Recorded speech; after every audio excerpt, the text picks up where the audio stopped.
ससुराल चली जाती है। पीछे रह जाती है भाभी रानी। सिद्धि के ससुराल जाते ही भाभी कहती है, अरे वाह जी वाह, सारे कपड़े मेरे। हाय रे पैंट, अरे वाह वाह, मजा आ जाएगा।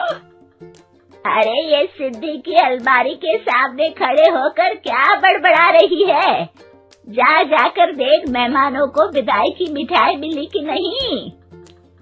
अब हाँ माँ जी, क्यों नहीं, लेकिन पहले कपड़े तो बदल लूं।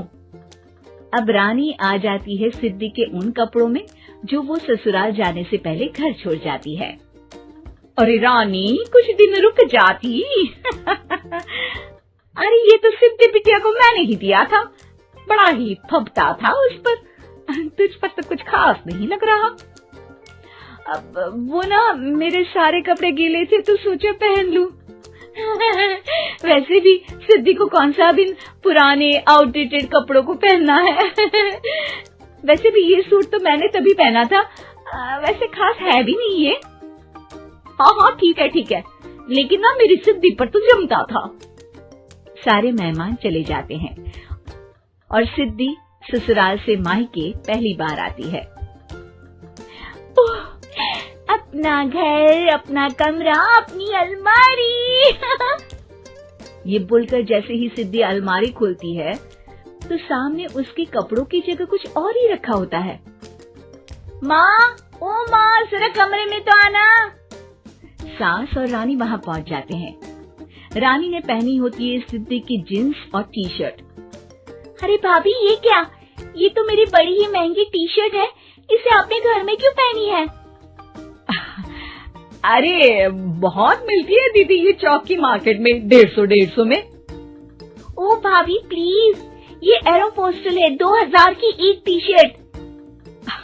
ओहो, 2000 में तो दीदी 4 साड़ी आ जाए।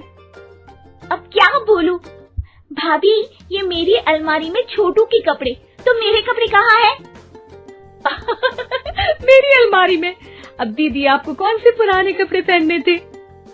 माना भाभी, लेकिन मैं जब घर आती तो यही सब पहनती ना। अरे तुम तो बड़ी कंजूस हो दीदी। खैर वक्त आता है जब सिद्धि ससुराल के लिए रवाना हो रही होती है।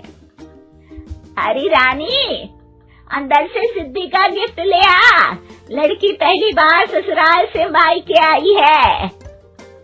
रानी अंदर जाती है और एक सिंपल सी साड़ी लेकर बाहर आ जाती है। ये लीजिए माँ जी। सास बेटी को गिफ्ट देकर ससुराल भेजती है। अगले दिन रानी एक सुंदर सी साड़ी पहनकर सामने आती है।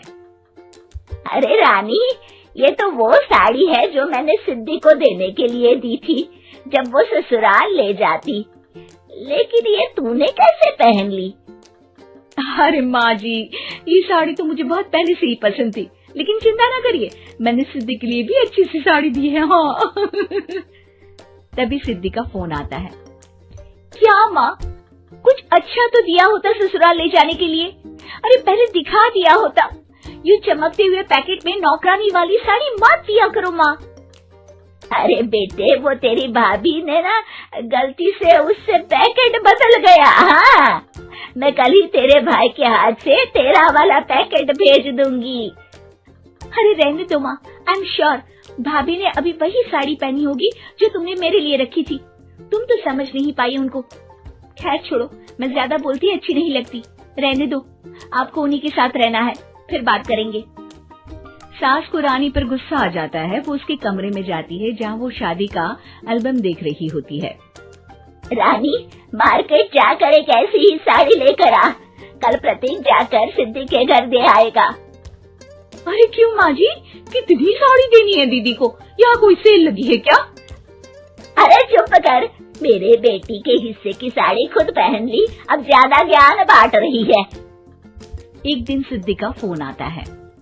माँ, मेरी सास ने आप सबको खाने पर बुलाया है। सारे लोग सिद्धि के ससुराल पहुँचते हैं। खाना खाकर वो लोग निकल रहे होते हैं कि सिद्धि की सास सभी को गिफ्ट देती है।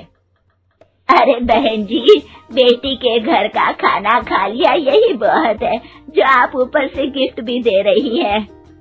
अरे बहन जी, आप भी कहाँ इन बातों पर विश्वास कर रही है।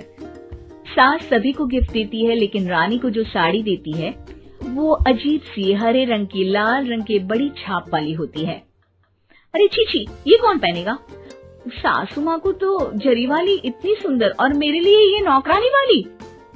अरे भाभी, दरअसल मैं जब भी घर आती थी आप वापसी में ऐसी ही साड़ी देती थी ना, तो माँ ने सोचा कि आपको आपकी पसंद की ही साड़ी क्यों ना दी जाए। बेचारी रानी, बोलती भी तो क्या। सिद्धि और सास रानी का चेहरा देखकर हंसने लगती है, तो रानी समझ जाती है कि अपने ही बिछा